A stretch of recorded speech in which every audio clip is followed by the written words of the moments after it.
পুরুষ ও মেয়েদের নামাজের পার্থক্য আছে কি?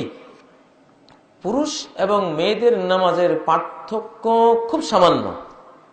একটা পার্থক্য হলো মেয়েদের হিজাব করতে হয়, ফুল হিজাব পরে সালাত পড়তে হয়, পায়ের পাতাও ঢাকতে হয়, ফুল মুতাহাজ্জিমা হতে হয়, হিজাব পরিহিতা হয়ে সালাত পড়তে হয়। পুরুষদের এটা জরুরি নয়। দ্বিতীয় পার্থক্য হলো জামাতে আসা নারীদের জন্য বাধ্যতামূলক নয়, কিন্তু পুরুষদের জন্য বাধ্যতামূলক।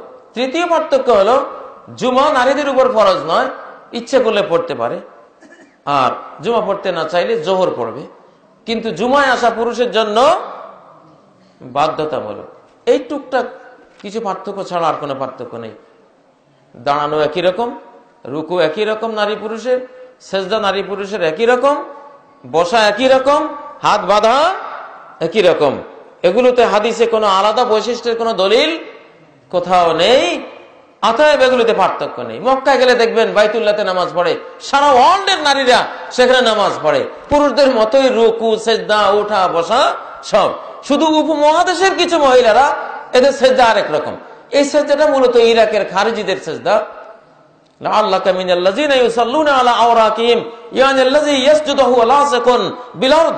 সহিহ বুখারীতে আব্দুল্লাহ ইবনে ওমর রাদিয়াল্লাহু তাআলা আনহু এক ব্যক্তিকে দেখলেন মাটির সাথে মিশে আমাদের দেশের নারীদের মতো সেজদা করে, অনেক নারীরা যেভাবে সেজদা করে ওরকম। উনি বললেন, তুমি কি ওই খারিজিদের অন্তর্ভুক্ত?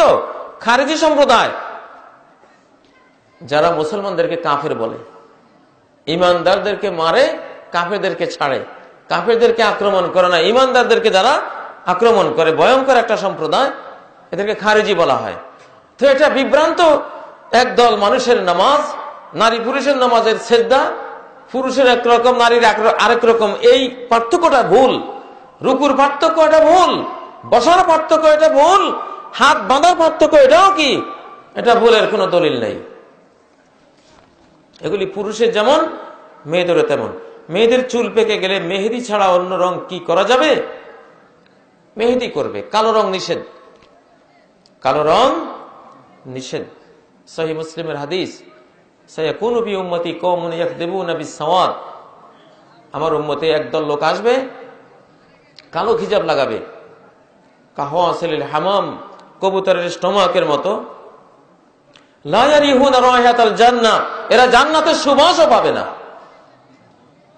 যারা কালো হিজাব লাগাবে। নবীজি বলতেন, ইন্না আবদালামা গায়্যারতুম বিহি হাযা শাইব আল হিন্না ওয়াল কাতাম। মেহেদির সাথে আরেকটা ঘাস লাগিয়ে আরবরা ব্যবহার করত। এই মেহেদি এবং তার সাথে সংশ্লিষ্ট যে ঘাস কাতাম, এগুলো দিয়ে যে তোমরা সাদাকে রঙিন করো, এটাই সর্বোত্তম রং। এর চেয়ে উত্তম কোন রং নেই সাদা দাড়ি, সাদা চুল এগুলোর জন্য। অতএব মেহেদি ইত্যাদি ব্যবহার করবেন, কালো রং ব্যবহার সেটা করবেন না। মেয়েদের কি চুল সামনের দিকে কাটা যায়? মেয়েরা চুল কাটা নিয়ম নয়। যেখানে মেয়েরা হজে গেলেও শুধু চুলের অগ্রভাগের সামান্য আধা ইঞ্চির মতো তারা কাটা বিধান। চুল বিরাট সৌন্দর্য নারীদের জন্য। চুলের মধ্যে যে আয়রনে ভরা, চুল দ্বারা আল্লাহ তাআলা তাদের রূপকে হেফাজত করেন, চুলের মধ্যে অনেক ধরনের কল্যাণ নিহিত আছে। অতএব সামনে কাটা, ডাইনে বামে কাটা, এগুলো খ্রিস্টান ইহুদি নারীদের স্টাইল, চরিত্রহীনা নারীদের স্টাইল। এগুলো আমাদের মুসলিমরা অনুসরণ, মুসলিমা মা বোনেরা অনুসরণ করবেন না। যেহেতু হজে পর্যন্ত চুলের অগ্রভাগ ছাড়া কাটা তাদের জন্য বিধান নাই, তাহলে হজ ছাড়া বাড়িতে বসে তারা এত বেশি চুল কাটবেন কেন? এটা পাশ্চাত্য বিজাতি অনুকরণ ছাড়া আর কিছু নয়। আমরা বিজাতিদের অনুসরণ করব না, কারণ নবীজি বলেছেন, মান তাশাব্বাহা বিকওমিন ফাহুয়া মিনহুম।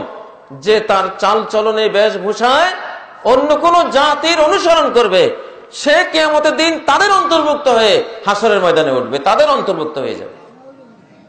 অতএব তাদের অনুকরণ করা যাবে না।